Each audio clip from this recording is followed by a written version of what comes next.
a 9-year-old who vanished in a storm, a family found dead with no cause of death, a man declared legally dead while still alive. These are the cases they didn't want you to find. Welcome to Filed Away. 16 stories. No endings. Let's begin. The last thing his parents ever heard him say was, "Oh shit." Then the line went dead. Brandon Swanson was 19 years old when he called his parents at 1:47 a.m. on May 14th, 2008 in rural Minnesota. He had driven his car into a ditch outside of Lind and needed a ride home. His parents got in their car immediately. They drove to where Brandon said he was. He wasn't there. His car wasn't there. They called him back. He answered. He was walking. He could see lights in the distance and was heading toward them. His parents stayed on the phone with him and drove slowly through the dark, trying to find him. For 47 minutes, they listened to their son walk through rural Minnesota in the middle of the night. He sounded fine, calm, not afraid, not injured, just walking toward lights he could see ahead of him. Then without warning, he said, "Oh shit," and the line went dead. His parents called back immediately. No answer. They called again. No answer. They drove through the area until sunrise. They found nothing. Search teams covered the surrounding area for days. Helicopters, cadaver dogs, hundreds of volunteers. Nothing was ever found. Not Brandon, not a footprint, not a piece of clothing, not a single trace of where he went after that phone call ended. Investigators could never identify what lights he had been walking toward. There are no buildings in the direction he was heading. There is a river. Brandon Swanson has never been found. His case directly led to the passing of Brandon's Law in Minnesota, which requires law enforcement to immediately begin searching for missing young adults rather than waiting 24 hours. He would be 35 years old today. She left her home alone in the middle of the night during a storm, voluntarily. Nobody knows why.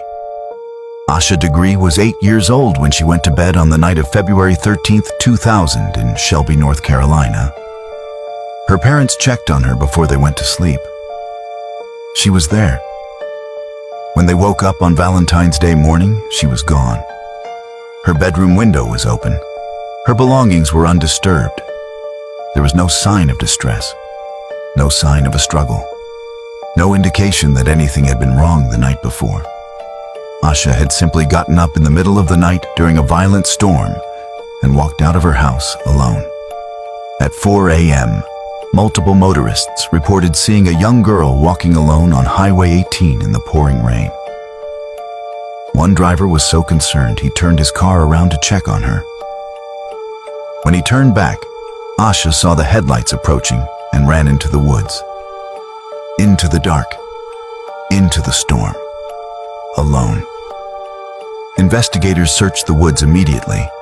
They found candy wrappers and a marker that belonged to Asha leading into the tree line. Then nothing. She was gone.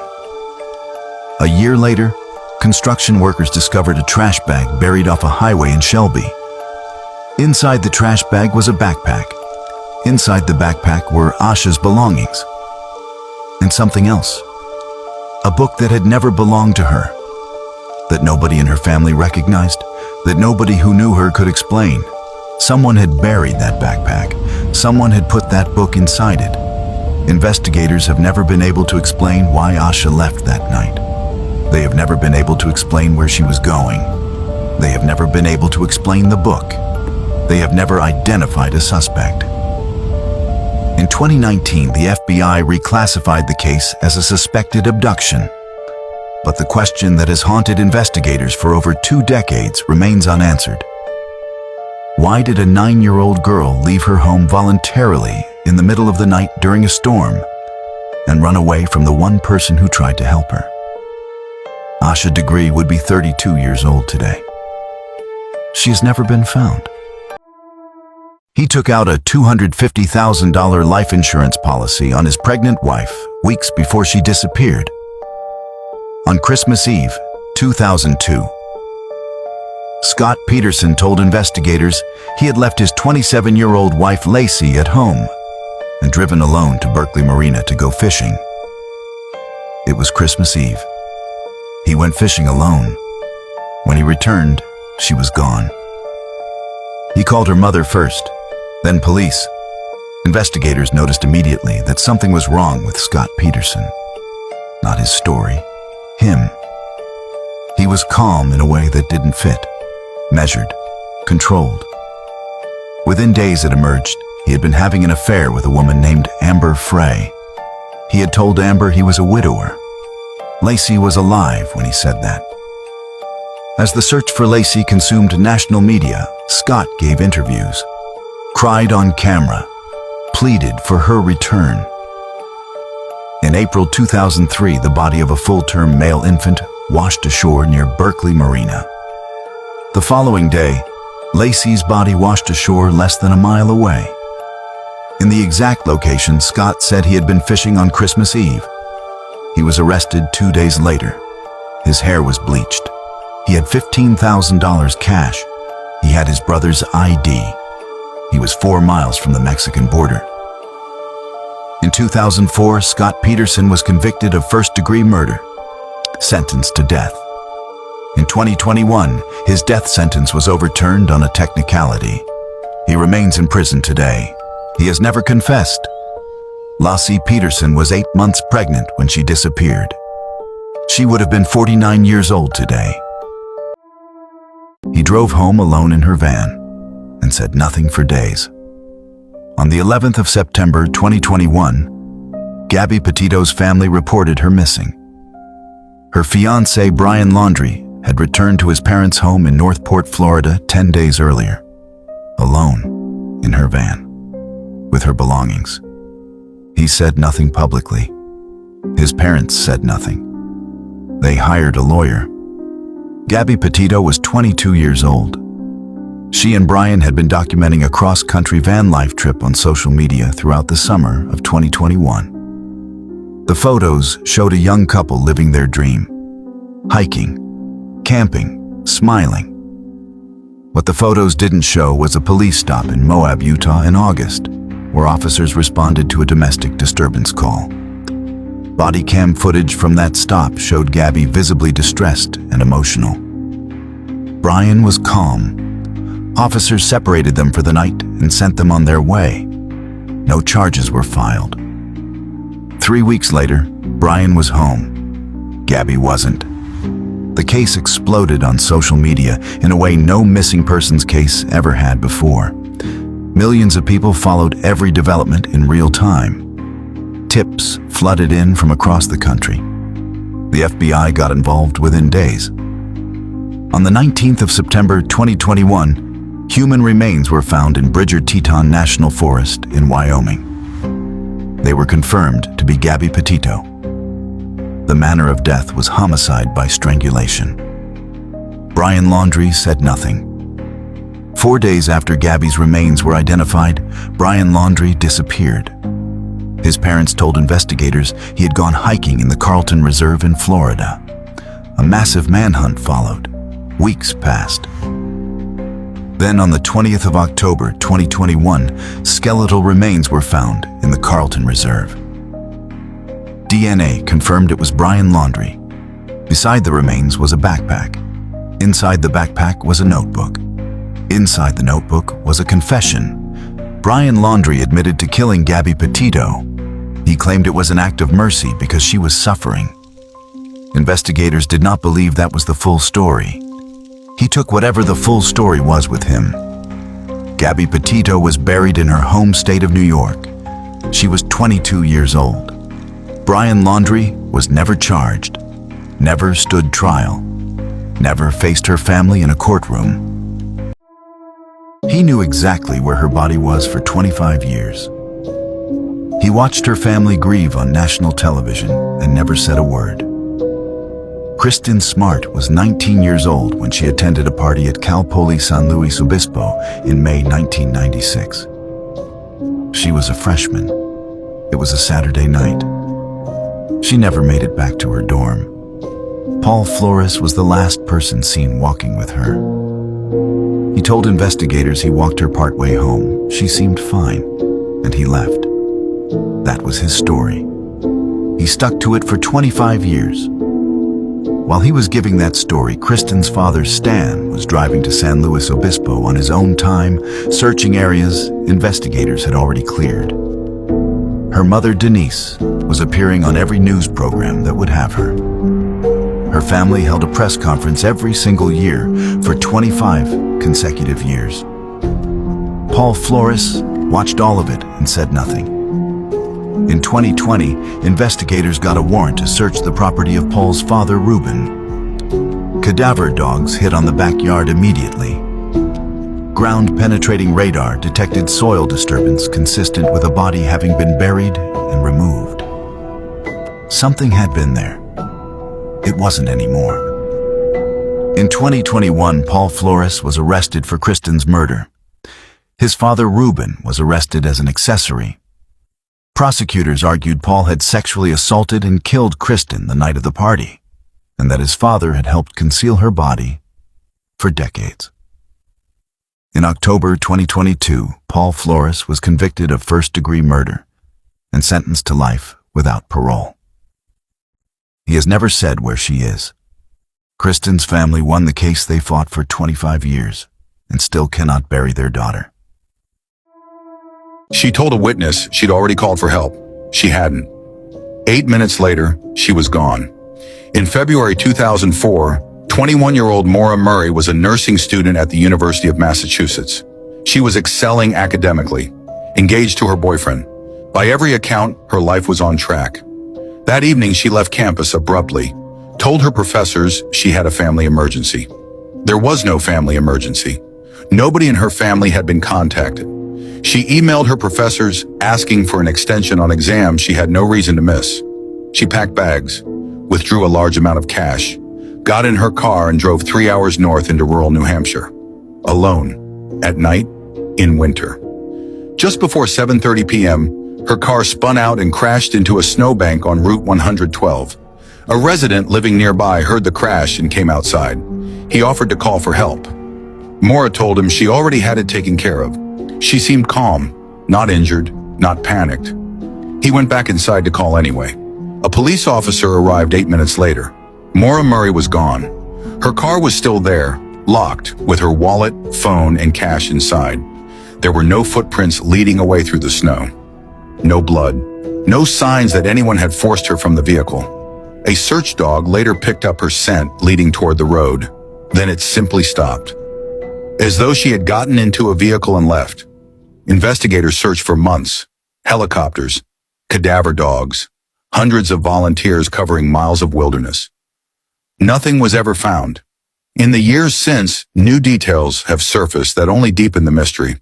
The man who lived nearby and called police was later revealed to have a criminal record investigators found troubling. A man was reportedly seen looking for her with a flashlight before police even arrived, despite no public report yet existing. Maura's father has spent 2 decades searching and admits even he doesn't believe the official theories. Her case remains open. No body, no suspect, no closure. Whatever happened in those 8 minutes has never been explained. On the 19th of March 2004, 17-year-old Brianna Maitland finished her shift at a restaurant in Montgomery, Vermont, and drove home. She never arrived. The next morning, her car was found on Route 118, a deserted stretch of road. It had been reversed into the side of an abandoned farmhouse with enough force to partially collapse the wall. No keys, no purse, no phone, no Brianna, no signs of struggle inside the car, no blood, no evidence of a crash serious enough to injure anyone. The car was simply there, reversed deliberately into a wall, and she was gone. Investigators canvassed the area, interviewed everyone who knew her, searched the surrounding woods and fields. Nothing. What made investigators uneasy wasn't just the disappearance. It was the farmhouse. The Dutchburn farm had been abandoned for years. Locals avoided it. It had a reputation in the area that nobody could fully explain. Investigators who searched it reported feeling deeply unsettled inside. One described it as the kind of place that feels wrong before you can explain why.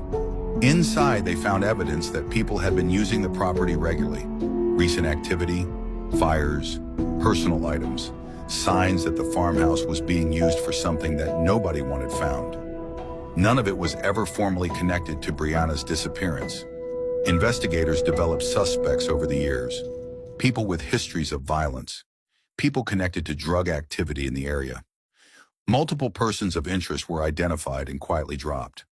Her parents have never stopped searching.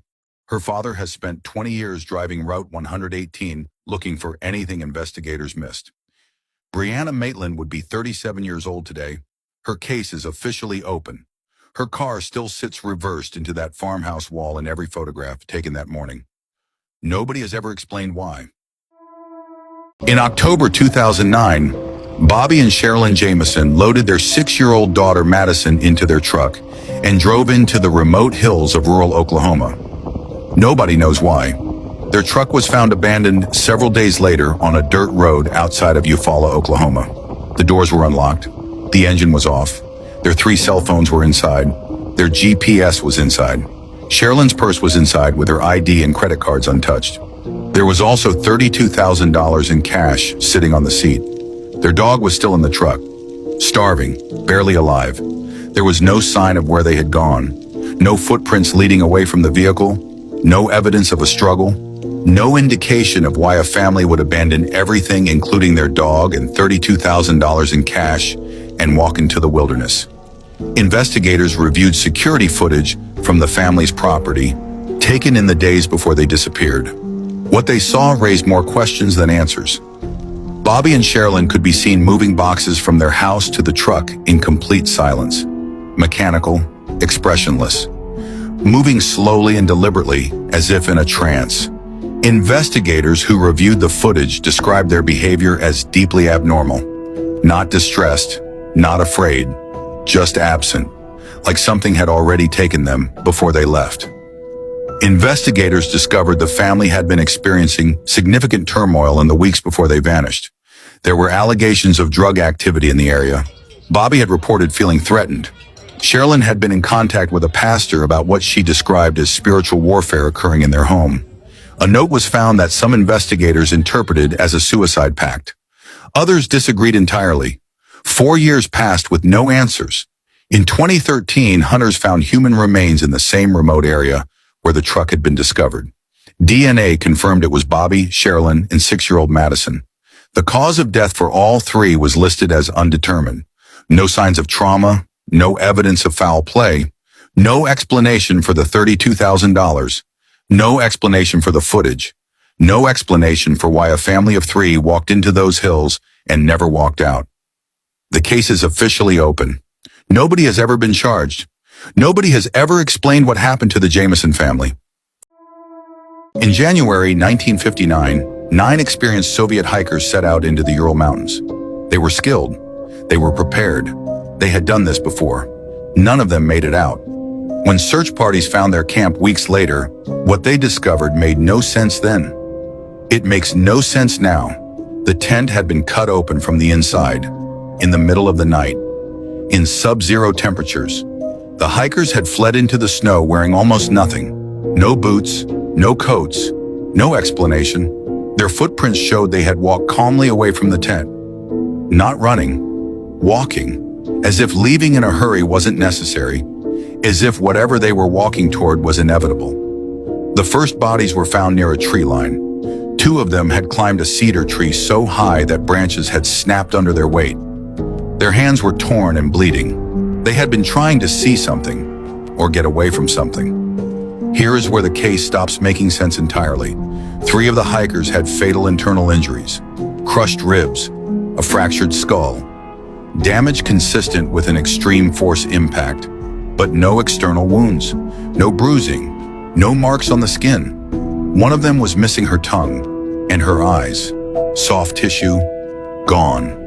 Soviet authorities listed the official cause of death as a compelling unknown force. Then they classified the files for 30 years. When the files were partially released, they raised more questions than they answered. Investigators noted the snow around the camp had traces of radiation. Witnesses in the area reported seeing glowing orbs in the sky that night. Nobody has ever been charged. Nobody has ever been held responsible. The case was reopened by Russian authorities in 2019. They closed it again in 2020, citing an avalanche as the cause. Investigators who have studied the case for decades say an avalanche explains almost nothing they found. 9 experienced hikers, 1 cut tent, a compelling unknown force. What do you think happened? The Zodiac killer was never caught, but in 2020 something happened that investigators had waited 51 years for. The Zodiac operated in Northern California in the late 1960s, killed at least 5 people, possibly more. He sent coded messages to newspapers taunting police, 4 ciphers in total. He told investigators the ciphers contained his identity. For decades, nobody could crack them. The first cipher was solved within a week of being sent in 1969. A married couple cracked it from their living room. It contained no name, just a message about how killing gave him pleasure, and he would not share his identity that easily. The remaining 3 sat unsolved for decades. In December 2020, a team of 3 amateur codebreakers using modern computing methods cracked the second cipher, the 340 cipher. Named for its number of characters, it had defeated the FBI, the NSA, and professional cryptographers for 51 years. What it said stopped investigators cold. The message taunted police directly. Stated he was not afraid of the gas chamber. Said death would not stop him because he would be reborn in paradise, and his victims would become his slaves. Then it said something that changed the profile entirely.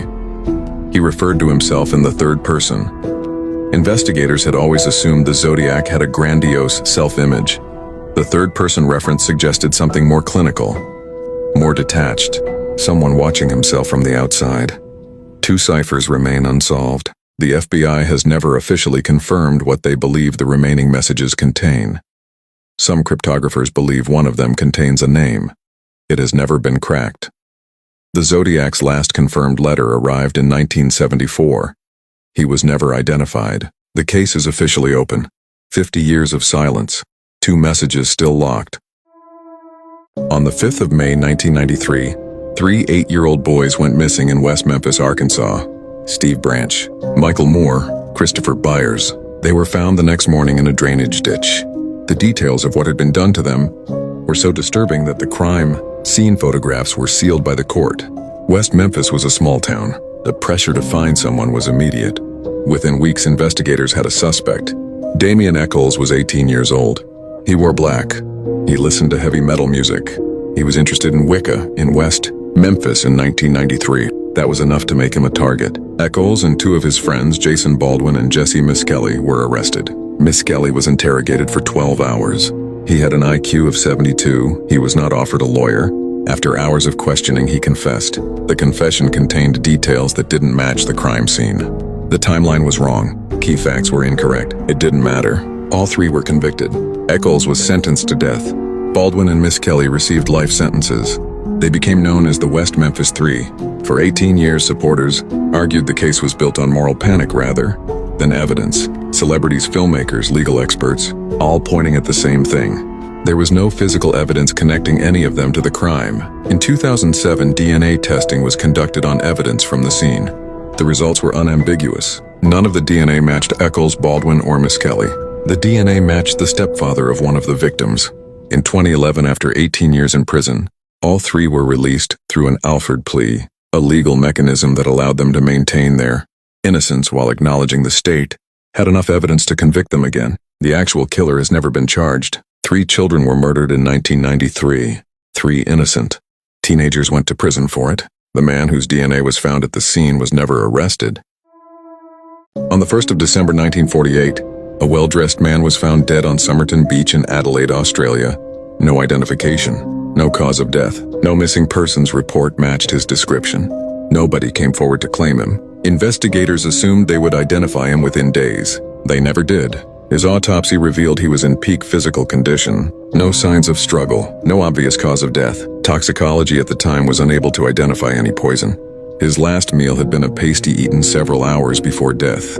He had no wallet, no identification. Every label had been carefully removed from his clothing. Somebody had gone to considerable effort to make sure this man could not be identified. Months later, a hidden pocket was discovered sewn into the lining of his trousers. Inside was a small scrap of paper, 2 words printed on it in tiny text. Tamam, Shud. The words were Persian. They meant it is finished, or it is ended. The scrap had been torn from a rare edition of a poetry book called the Rubaiyat of Omar Khayyam. Investigators traced that specific edition to a man who had found a copy abandoned in his car weeks earlier. On the back page of that copy was a phone number and a series of letters that have never been decoded. The phone number belonged to a woman. She denied knowing him. Witnesses who were present said her reaction, when shown a cast of the dead man's face, suggested otherwise. She took whatever she knew to her grave. The man on Somerton Beach has never been identified. The code on the back of the book has never been cracked. The cause of death has never been determined. In 2022, DNA analysis suggested he may have had Eastern European heritage. It was the first concrete lead in 74 years. It was not enough. On the 26th of January 1966, 3 children walked to Glenelg Beach in South Australia and never came home. Jane Beaumont was 9. Arna was 7. Grant was 4. Their mother dropped them at the beach that morning. It was a 5-minute bus ride from their house. They had done it before. Adelaide in 1966 was the kind of place where children did that. They were seen that day by multiple witnesses, playing with an unknown man on the beach. Tall, thin, blonde, around 30 years old. The children appeared comfortable with him, not afraid. They were seen buying meat pies at a local shop. The man paid, witnesses noticed, because the children had arrived with very little money and couldn't have afforded it themselves. That was the last confirmed sighting. Their father waited at the bus stop that evening. The bus came. The bus left. The children never got off. What followed was the largest manhunt in Australian history at that time. Hundreds of witnesses, thousands of interviews, multiple suspects over 6 decades. No arrests, no charges, no bodies ever recovered. Their parents never moved house. They were afraid the children might come home and find strangers living there. Their mother, Nancy, waited by the phone for 40 years. She developed dementia in her final years. Investigators believe she never stopped looking for them even then. The case is still officially open. The man on the beach was never identified. 3 children, hundreds of witnesses, no answers. Follow filed away. Some cases were never meant to be solved. We cover those too. Herb Baumeister was exactly what suburban Indiana expected him to be. Married, 3 kids, owned a successful thrift store chain called Save-A-Lot, active in the community, normal in every way that mattered to his neighbors. He also hosted pool parties at his estate. Fox Hollow Farm, 13 acres, a mansion, grounds large enough that nobody asked questions about what happened there. Throughout the early 1990s, gay men were disappearing from Indianapolis bars. Investigators had a suspect list.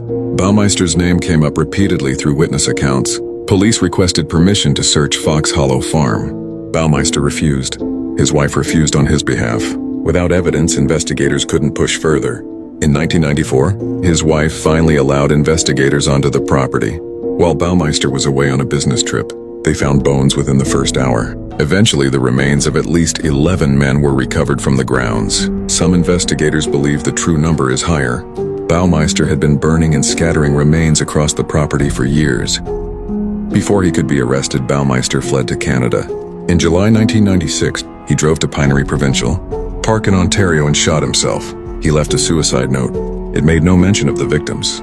His wife said she had absolutely no idea. Fox Hollow Farm was sold. Families moved in. The new owners began reporting strange experiences almost immediately. Some of his victims were never identified. In 1993, a woman named Lisa Stasi responded to an online personal ad. She was never seen again. John Edward Robinson had been posting ads on early internet bulletin boards for years. He posed as a businessman, offered jobs, offered relationships, offered help to women in desperate situations. He was offering something else entirely. Robinson would lure women to his property in rural Kansas. What happened there has never been fully disclosed in open court. What investigators found when they finally searched his land in 2000 told them everything they needed to know. 6 barrels, hidden across 2 properties, each one containing a woman. Robinson had been killing since at least 1984, possibly earlier. The true number of victims is still unknown. He became known as the first serial killer to use the internet to find victims. Law enforcement had no framework for it, no protocol, no precedent. The internet was new. The danger it carried was newer. What made Robinson uniquely dangerous was his appearance. Heavy-set, glasses, grandfather energy. He was a church youth leader, a Boy Scout volunteer, a man his neighbors described as friendly and helpful. He is currently on death row in Kansas. He has never disclosed where all the bodies are.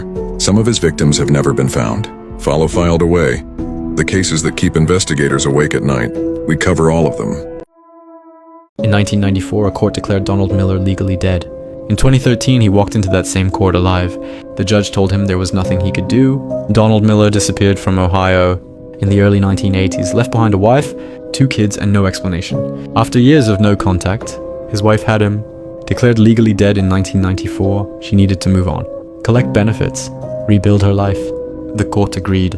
Here's where it gets strange. Miller reappeared in 2013, walked into a Hancock County courtroom and asked the judge to reverse the death ruling. He was standing right there, alive in person. The judge refused. Ohio law has a 3-year window to challenge a death declaration. That window had closed over 15 years ago. The law had no mechanism to fix it. Donald Miller was officially, legally, permanently dead. Despite being alive, he couldn't get his Social Security reinstated, couldn't get a valid driver's license, couldn't prove his own existence to the government. Judge Alan Davis said, "I don't know where that leaves you, but I can't help you. A living man, legally erased." Follow filed away. There are hundreds more cases like this one. Most of them are worse. Thank you for watching. Follow filed away. We stay on everyone.